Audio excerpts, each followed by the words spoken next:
जय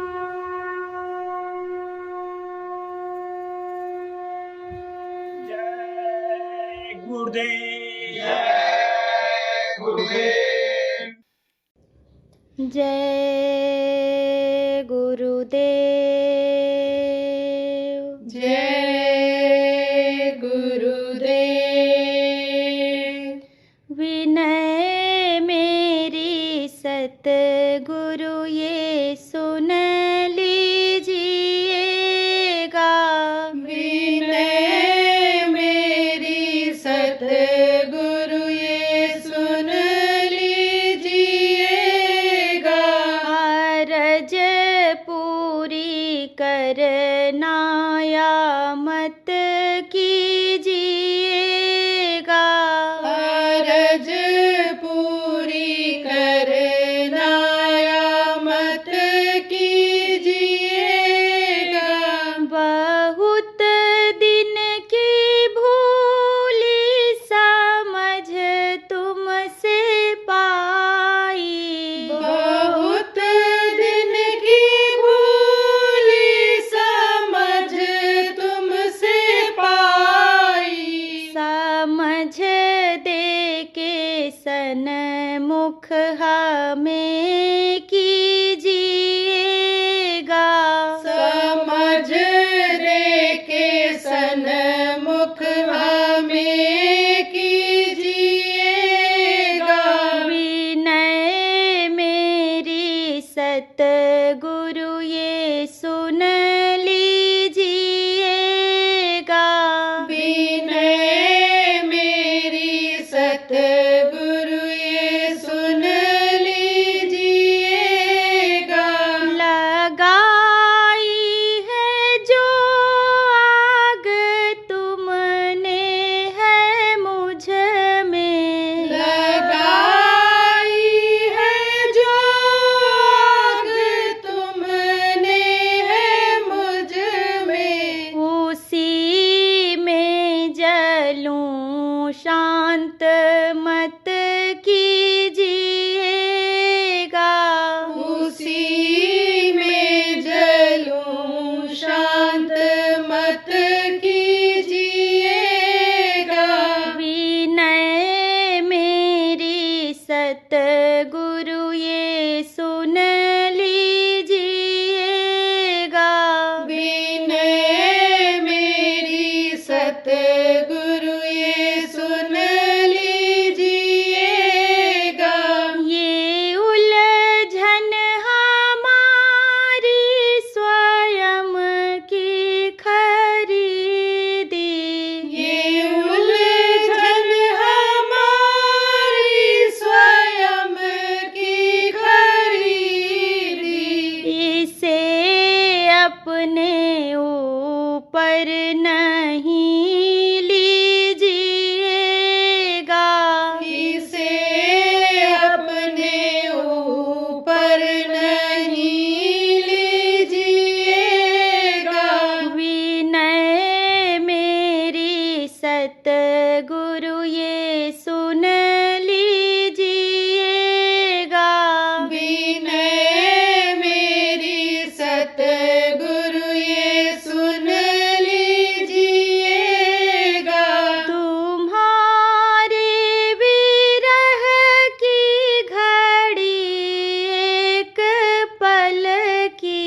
तुम्हारे विरह की घड़ी एक पल की। दर्द लेके घुलने हमें दीजिएगा। दर्द लेके घुलने हमें दीजिएगा। विनय मेरी सतगुरु ये सुन लीजिएगा। विनय मेरी सतगुरु ये सुन लीजिएगा। दया आए यदि तो दया एक करना। दया यदि तो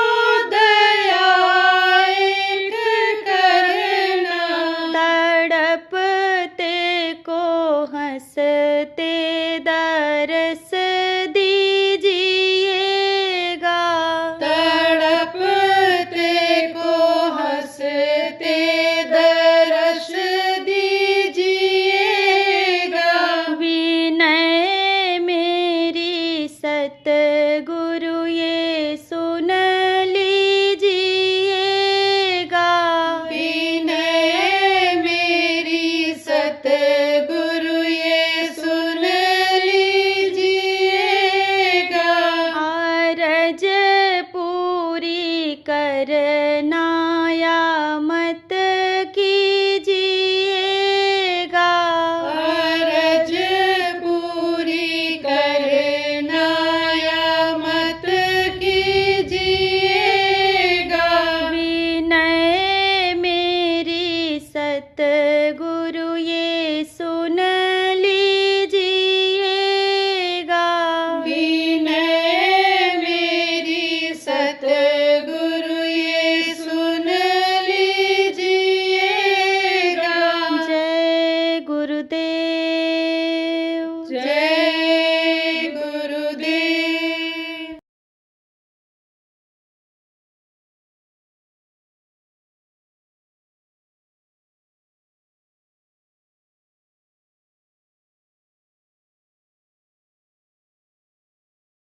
गुरु महाराज ने बहुत संघर्ष किया अपने जीवन में। समझ लो प्रेमियों कि बचपन में ही जिसके माता पिता की छाया हट जाए, यानी साथ छूट जाए, परिवार वाले छूट जाएं, उसका क्या हाल होगा। जब पालन पोषण का समय बच्चे का रहता है, जब कुछ सीखने का रहता है, उस समय सिखाने वाले, बताने वाले, सामाजिक ज्ञान कराने वाले अगर साथ छोड़ दें तो फिर तो वो भटकेगा ही। यही हाल गुरु महाराज का भी हुआ। उत्तर प्रदेश के एक छोटे से गांव में जन्म लिए। कब जन्म लिए, कहाँ कैसे हुआ, सही बात तो यह है, सच पूछो तो ये लोगों को नहीं मालूम है। सत्संगियों को तो यही मालूम है, जो त्रिकालदर्शी हैं उनको अगर मालूम भी है तो वो बताते नहीं हैं। इन सब चीज़ों में, विवाद में पड़ते नहीं हैं। इसलिए ये सही मालूम नहीं है कि कब पैदा हुए थे, लेकिन शरीर छोड़ने का समय तो लोगों को मालूम हो गया है, क्योंकि उस समय पर कोई जन्म पत्री बनती नहीं थी। उस समय पर लिखा पढ़ी का इतना प्रचलन नहीं था। लोग इतना बाहर के विद्या को, हिंदी, अंग्रेजी, उर्दू, फारसी को पढ़े हुए नहीं होते थे। यह कागज और ये स्याही भी इतनी प्रचुर मात्रा में नहीं थी, तो लिखा पढ़ी में तो नहीं मिलता है। तरह तरह से लोग यानी अंदाज़ा लगाते हैं। कोई कहता है कि यहाँ पर जन्म हुआ था, इस सन में हुआ था और ऐसे ऐसे था, लेकिन जो गुरु महाराज के मुंह से कुछ निकली हुई बातें हैं उन पर तो पूरा विश्वास करना ही है। तो आपको समझने की ज़रूरत है कि उम्र का अंदाज़ा तो समझो लोग नहीं लगा पा रहे हैं, और समझो कि पक्के पोख्ते सबूत भी यानी गुरु महाराज के बचपन के पूरे नहीं मिल पा रहे हैं। लेकिन जो गुरु महाराज अपने मुंह से पता करके गए, समझो कि वो बात तो पक्की मानी ही जाएगी। गुरु महाराज ने बताया था, हम लोग नज़दीक में रहते थे, गुरु महाराज की दया मिली। काफ़ी कुछ समय तक, 40 साल तक गुरु महाराज का सानिध्य मिला। गुरु महाराज बता रहे थे, मैं बहुत छोटा था तो मेरी माँ यानी समझो कि शरीर छोड़ने लग गई, तो मैं रोया।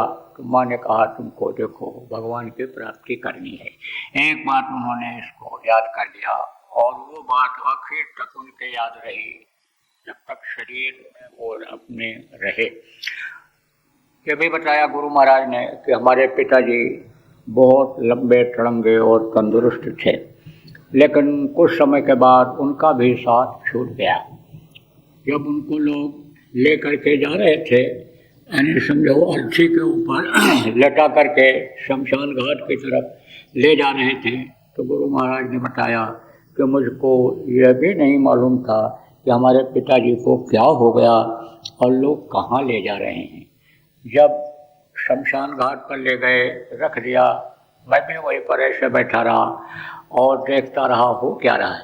सीता यानी समझो कि जलाई गई, और चिता में जब रख दिया गया, जलने लग गए, लोगों के आंखों से आंसू आने लग गए। तब गुरु महाराज ने भान किया कि हमारे पिताजी को लोग जला दे रहे हैं, ख़त्म कर दे रहे हैं।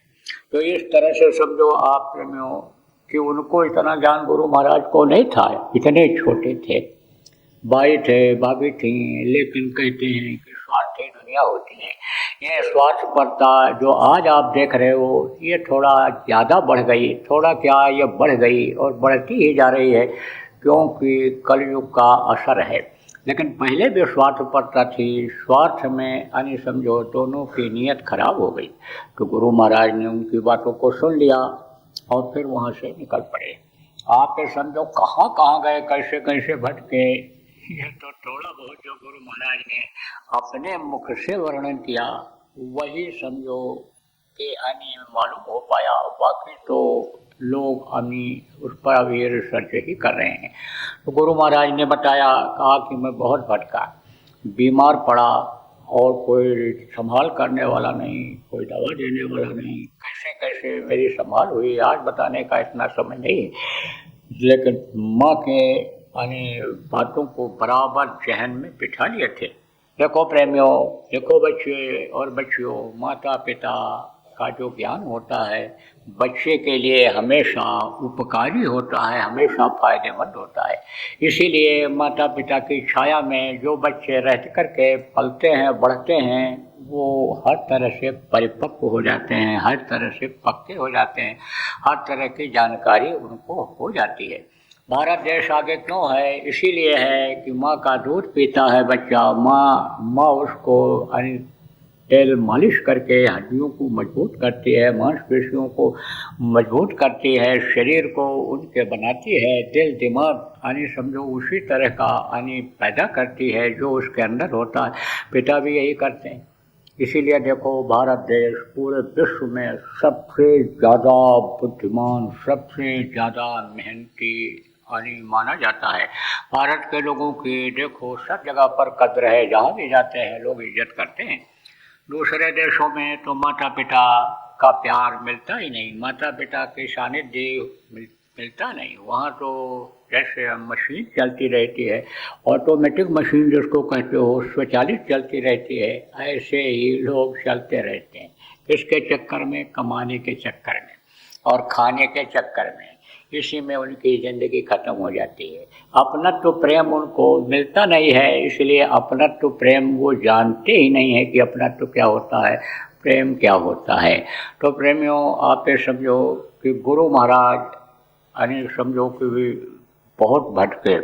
गुरु महाराज ने यानी बताया, कहा कि माँ की बात याद थी और मैं भगवान की तलाश में निकल पड़ा।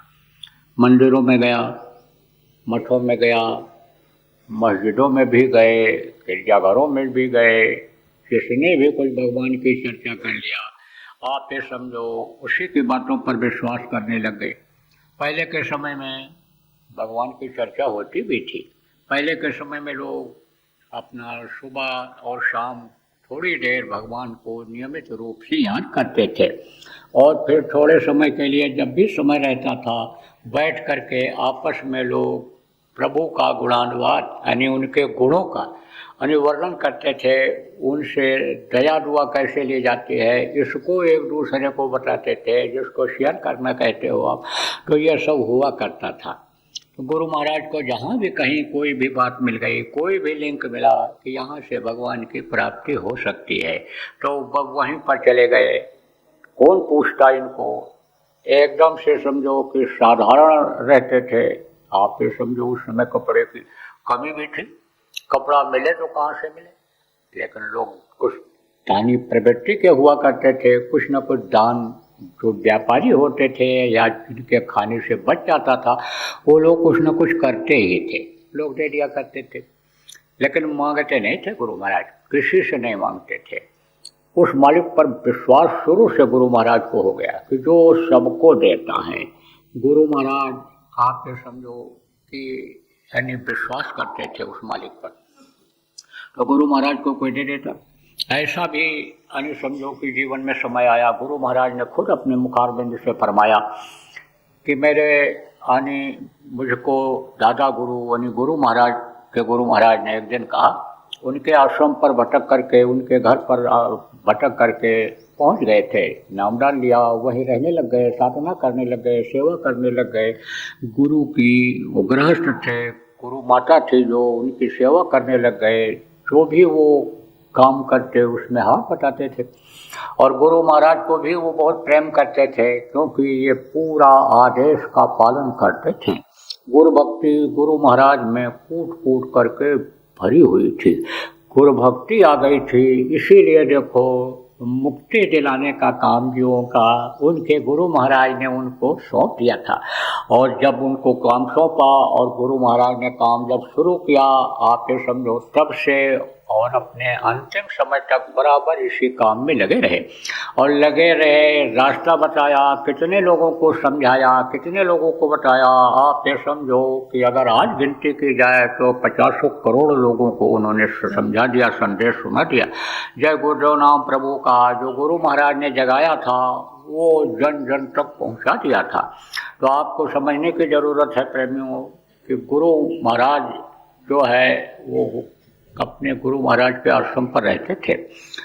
तो एक दिन गुरु महाराज दादा गुरु ने कहा, दादा गुरु कहते हैं उनको हम लोग, एक दिन कहा कि तो धोती धोता क्यों नहीं है, इतनी गंदी धोती पहने हुए।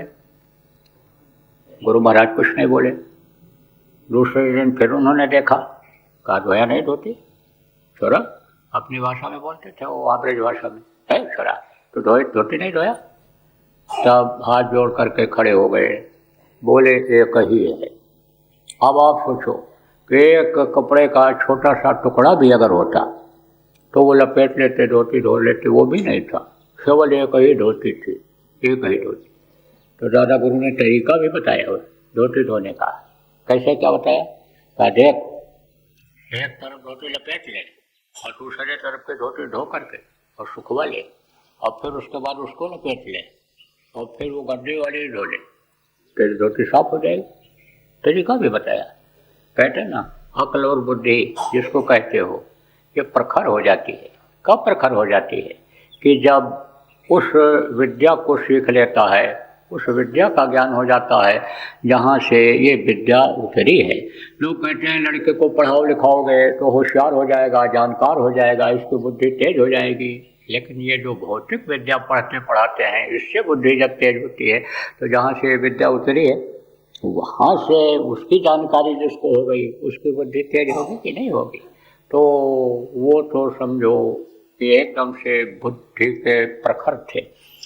तो अब कहने का मतलब यह है कि बड़ी मुफलिसी में, यानी गरीबी जिसको कहते हैं, गुरु महाराज जीवन अपना बिताते थे। लेकिन जहाँ भी जाते थे सेवा खूब करते थे और सेवा का ही फल गुरु महाराज को मिला।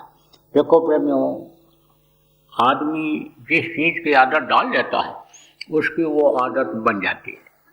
दूसरी चीज़ यह है, यह बताया जाता है अच्छे का साथ करो, मेहनती का साथ करो, भक्त का साथ करो।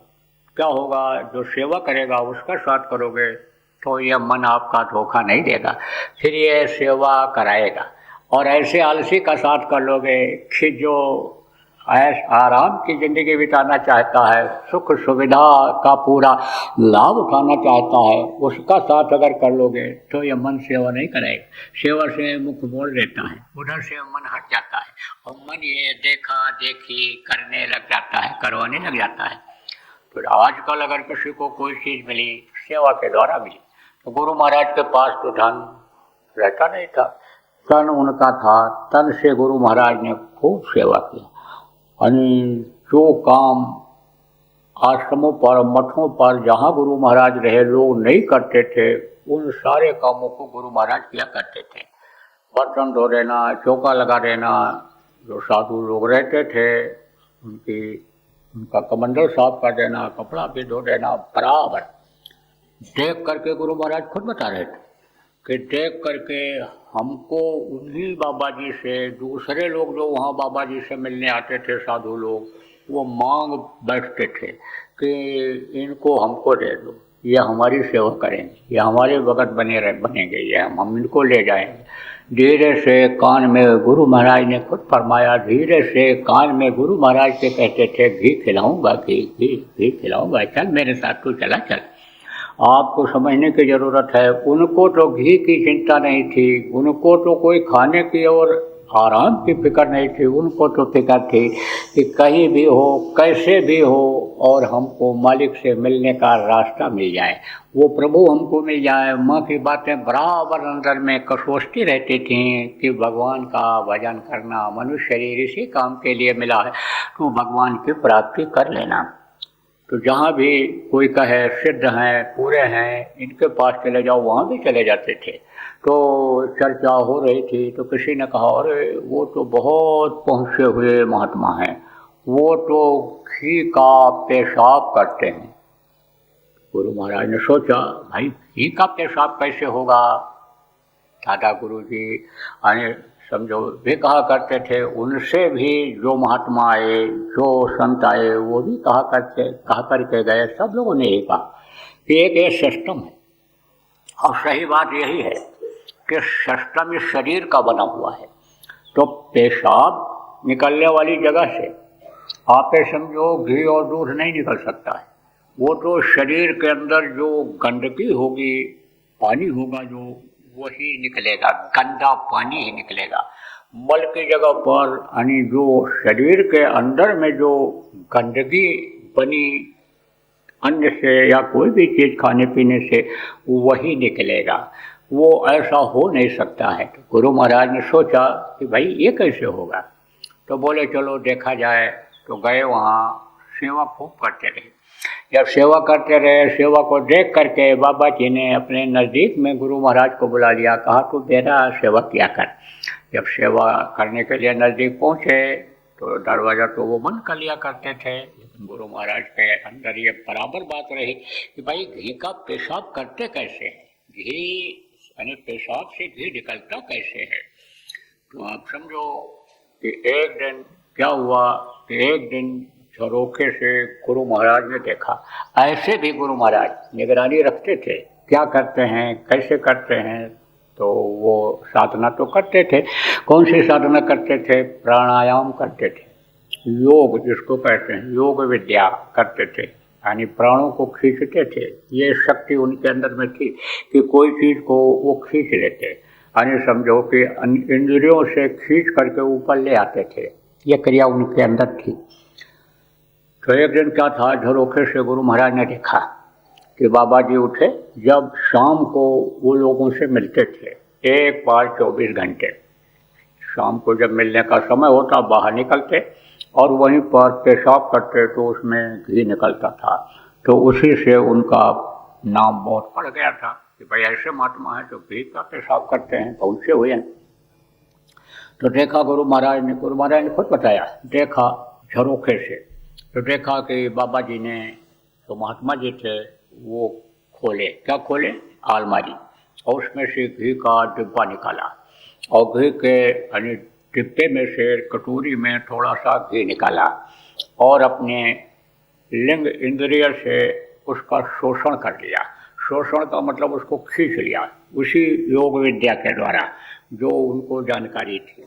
और फिर उसके बाद जब बाहर गए तो उसी को पेशाब करके दबाव डाल करके निकाल दिया। अब गुरु महाराज ने क्या किया, दूसरे दिन जब मौका मिला, बहुत मौका रहता था नज़दीक वालों को, नहाते धोते समय मौका मिल जाता है, कहीं बाहर निकलते समय मौका मिल जाता है। मौका जब मिला तो गुरु महाराज ने उनके अलमारी से घी का डिब्बा निकाल लिया। अब आप समझो, जब निकाल लिया डिब्बा और समय आया लोगों से मिलने का, और बाबा जी ने अपने यानी महात्मा ने, साधु ने जब अलमारी खोला तो उसमें डिब्बा था ही नहीं। अब डिब्बा नहीं था तो पेशाब करने जाए कैसे? आज तो पानी निकलेगा, घी तो निकलेगा नहीं। तभी ऐलान करा दिया कि आज महात्मा जी की तबीयत खराब है, आज नहीं मिलेंगे। पब्लिक आई हुई थी, भारी भीड़ थी, सब लोग चले गए। तो ये सब चीज़ें जो आपको बता रहा हूँ, इस तरह से यानी समझो कि गुरु महाराज भटके, फिर समझो कि बिल्कुल भटकते भटकते असलियत मिला नहीं। असलियत तो कहाँ मिलता है? जहाँ कोई बनावटीपन नहीं होता है, जहाँ पर कोई दिखावा ज़्यादा नहीं होता है, जहाँ पर जरूरत का काम होता है, असलियत तो वहाँ रहती है। लेकिन नाच खेल कर लोग रिझाई, लोग नाच करके देखो पैसा ले लेते हैं, राम बन करके, कृष्ण बन करके, रामलीला में, रासलीला में अपना आई समझो रोजी रोटी चलाते हैं, इस तरह से लोग कर लेते हैं। तो गुरु महाराज को तो असलियत की खोज थी, नहीं मिला। जब कोई इस तरह का जगह जगह पर भी आप फिर समझो गुरु महाराज के जो कुछ प्रेमी हुए हैं, सारी बातें तो गुरु महाराज ने नहीं बताई, लेकिन जो प्रेमियों से बात हुई, चर्चा हुई कि गुरु महाराज ने चर्चा किया था, तो समझो कि उन्होंने बताया था कि चित्रकूट में एक कबीर पंथी साधु गुरु महाराज को मिले थे। चित्रकूट में भी बहुत दिन रहे गुरु महाराज। समझो क्या करते थे, कैसा जीवन था गुरु महाराज का। आप समझो कि आटा बांध करके रख देते, चले जाते थे तो लोग आटा दे देते थे, साधुओं को देख करके लोग दे देते थे, तो कपड़े में बांध करके और पेड़ पर टांग दिया, और वहीं पर जो भी उनको मालूम था, जिस तरह की जिसने बता दिया कि यह नाम है भगवान का, इसको रटो, इसको याद करो, इस तरह ध्यान लगाओ, वही सब किया करते थे। और जब भूख लगती थी तो पत्थर को साफ किया पानी से और उसी पर आटा गूंथा, और वहाँ पर गाय वगैरह गोबर करके चली जाती थी, सूख जाता था, तो वही कंडी जिसको कहते हैं इकट्ठा करके, और लकड़ी वहीं से पेड़ के नीचे जो सूखी पड़ी रहती थी उसी को जला करके और टिक्कर बना करके, पार्टी टाइप का बना करके, और गुरु महाराज खा लिया करते थे। कुछ ऐसे भी पेड़ उस समय होते थे, अब भी उग जाते हैं, कि जिसमें बैगन हो जाता है, बैगन का बीज गिरा फिर बैगन हो गया, फिर इसी तरह की कोई साग सब्जी की मिलती तो उसी को भून करके और खाया करते थे कई कई महीने तक। गुरु महाराज को वही कहते हैं ना, जिसको कुछ होना चाहिए सोई शहंशाह। और देखो एक चीज़ हो जाती है, दूसरी चीज़ की इच्छा होती है, उसको भी ले आते हो, तीसरी की भी ले आते हो, ज़रूरत से ज़्यादा चीज़ों को इकट्ठा करने लगते हो। जब कुतर देता है कपड़े को, कोट को, पैंट को काट देता है, कुर्ता को चूहा, तब उसी में मन लगा रहता है, काट दिया, ये देखो ये खराब हो गया, ये दीमक लग गई, ये सड़ गया। लेकिन जिसको कुछ होना चाहिए वही तो स्वतंत्र है, आज़ाद है। तो गुरु महाराज समझो, कहने का मतलब ये बातें इसलिए बता रहा हूँ क्योंकि इस समय पर सत्संगियों की भी हविष दुनिया की चीज़ों को पाने के लिए बहुत ज़्यादा बढ़ रही है। तो आज तो गुरु महाराज जैसे रहते थे, गुरु महाराज के साथ जैसे जो हुआ उसको याद करने का दिन है, इसलिए आपको ये बातें प्रेमियों बता रहा हूँ। तो वहाँ पर एक महात्मा इनको मिले थे, साधु वेश में थे, कबीर पंथी थे, कबीर के पंथ को मानते थे। कबीर साहब भी शब्द पारखी थे। शब्द पारखी गुरु ही जब मिलते हैं, शब्द की जानकारी जिनको होती है, जब वो मिलते हैं तभी जहाँ का जीव तहाँ पहुँचा हुआ, तभी ये उस परमात्मा की अंश जीवात्मा उसके पास ये पहुँच पाती है। तो उन्होंने कहा था कि शब्द भेदी गुरु की खोज करना और शब्द को पकड़ना। गुरु की तलाश में थे। उन्होंने कहा भाई मुझको अधिकार नहीं है, मैं नहीं बता सकता हूँ, मैं भी अभ्यासी हूँ, अभ्यास करता हूँ, लेकिन तुमको गुरु शब्द भेदी की ज़रूरत है, तुम्हारी ऐसी इच्छा है, जिज्ञासा है, तो शब्द भेदी गुरु को खोजना। आप फिर समझो त्रिकालदर्शी मिले गुरु महाराज को। इस बात को तो गुरु महाराज ने खुद बताया कि त्रिकालदर्शी मुझे मिले। उन्होंने कहा था कि मेरे पास तो वो दौलत नहीं है, जिस चीज़ की तुमको तलाश है मैं नहीं दे सकता हूँ, लेकिन कुछ समय के बाद 6 महीना या कुछ समय दिया था उन्होंने, कहा कि इतने दिन के बाद तुमको ये शब्द पारखी, यानी समझो कि जिस चीज़ को तुमको ज़रूरत है, प्रभु के प्राप्ति की ज़रूरत है, तो प्रभु का प्राप्ति का मार्ग बताने वाले तुमको मिल जाएंगे। निराश हो रहे थे गुरु महाराज, लेकिन दादा गुरु ने खींच लिया। देखो प्रेमियों, आपको बताऊं कि इस धरती पर अनेक संतों को भेजा जाता है, काम करने के लिए भेजा जाता है, ऊपर से आते हैं, जब जैसी परिस्थिति होती है उसी हिसाब से आप ये समझो कि उनको काम मिलता है, भटकाव मिलता है। आप ये देखो, जैसे बताया तपाना होता है लोहे को तो सोने को, तो उसमें निखार आता है। मोटी बात आप ये समझो कि आदमी को होश कब आता है, जब झटका लगता है।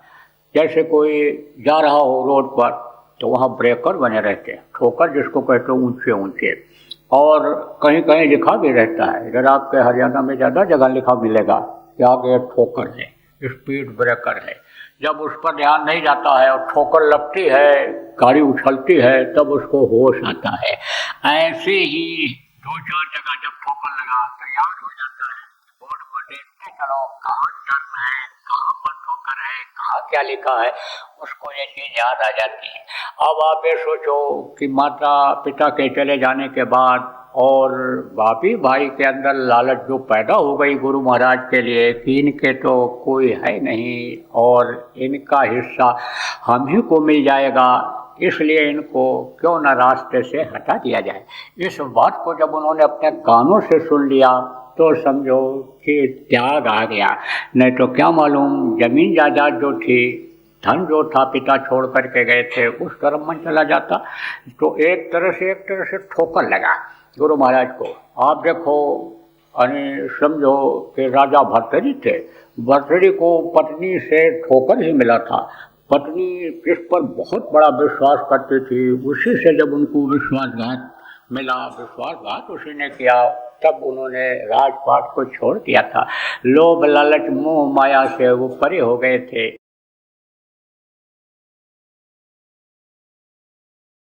जिनको नामदान मिल गया, आप सब लोग इस बात को याद रखो कि भजन ध्यान सुमिरन ये जो 3 क्रिया बताई गई है, इसको हमको करते रहना है। और यमन बड़ा पापी यमन समझिया रे, ये बड़ा पापी मन है, ये अच्छा काम जल्दी नहीं करने देता है। लेकिन जब मन के ऊपर काबू पा लेते हैं, मन के कहने पर जब शरीर को नहीं चलाते हैं, तब ये रुकने लग जाता है। और भजन में जब ये मन लगने लग जाता है, तब वो खूब लगवाता है। सुमिरन की आदत डाल लो, और सुमिरन एक दिन न कर पाओ, ट्रेन पकड़ना है, जहाज पर जाना है, और न कर पाओ तो मन लगा रहेगा कि कम मौका मिले सुमिरन कर लें, कम मौका मिले सुमिरन कर लें, मन उसमें लगा रहेगा। लेकिन एक दिन अगर नहीं किया, 2 दिन आलस्य कर गए, 3 दिन आलस्य कर गए, तो माला कहाँ रखा है, खूंटी पर टंगा है कि तकिया के गिलाफ के अंदर रखा है कि बक्से में रखा है, ध्यान भी नहीं जाएगा कि कहाँ रखा है माला। इसलिए आदत डालने की ज़रूरत है। और अगर आप आदत डाले रहोगे, करते रहोगे, तो कहा ना धीरे धीरे रे मना, धीरे ही सब होए। और माली सींचे पेड़ को, माली सींचे 100 घड़ा, ऋतु आए फल होए। जब समय आता है, जब कर्म कट जाते हैं, रगड़ते रगड़ते जब कर्म कट जाते हैं और वो मैल अंदर की हट जाती है, तब समझो दीदार हो जाता है, दर्शन हो जाता है, प्रभु के पास ही आत्मा पहुंच जाती है। इसलिए बराबर ये चीज़ याद रखना कि करते ही रहना है। और अगर न मन लगे तो भी न मन लगे, तब बराबर प्रार्थना करना, 2, 3, 4 प्रार्थनाएं बोलना, मालिक को याद करना। नहीं तो भी मन लगता है तो सत्संगियों से बात करना, संभव हो तो मिलना, उनसे पूछना, भाई हमारा मन इस समय उचट गया, नहीं मन लग रहा है, कैसे भजन बनेगा, भजन ध्यान में कैसे मन लगेगा, उनसे पूछना। नहीं अगर तो भी कुछ बात बनती है तो इस तरह का जहाँ सामूहिक रूप से भजन ध्यान कराया जाता है, सत्संग जहाँ पर होता है साप्ताहिक, वहाँ पर जा कर के करना। वहाँ से भी न बात बने तो खबर लग जाए कि कोई कार्यक्रम बड़ा सा हो रहा है, जैसे ये हो रहा है, काफ़ी संख्या में लोग आ गए, आप इस जगहों पर चले आना। तो ये धीरे धीरे इससे कर्म आपके कटेंगे। और ये बातें जो बताई जा रही कि ये सब काम मत करना, साथ का असर होता है, संगत ही गुड़ होत है, संगत ही गुड़ जाए, बाँस बाँस और मिश्री ये कह भाव बिकाए। जैसे मिश्री में रस्सी पड़ी रहती है, धागा पड़ा रहता है, मिश्री के भाव बिक जाता है, ऐसे साथ का असर होता है, तो बुरे का साथ से बचना। जय गुरुदेव। सरकारी व गैर सरकारी अनुदान के लिए बिना सत्संगियों के सहयोग द्वारा जनहित के कार्यों में लगी हुई बाबा जय गुरुदेव धर्म विकास संस्था का मुख्यालय पिंगलेश्वर रेलवे स्टेशन के सामने मक्सी रोड, उज्जैन, मध्य प्रदेश में है। यहाँ पर सत्संग व नामदान का कार्यक्रम होता रहता है। अतः आप श्रोताओं से अनुरोध है कि बाबा उमाकांत जी महाराज के आश्रम उज्जैन एक बार परिवार सहित जरूर पधारिएगा। आपके सुझाव के लिए व्हाट्सएप नंबर 9575600700। जय गुरुदेव, जय गुरुदेव।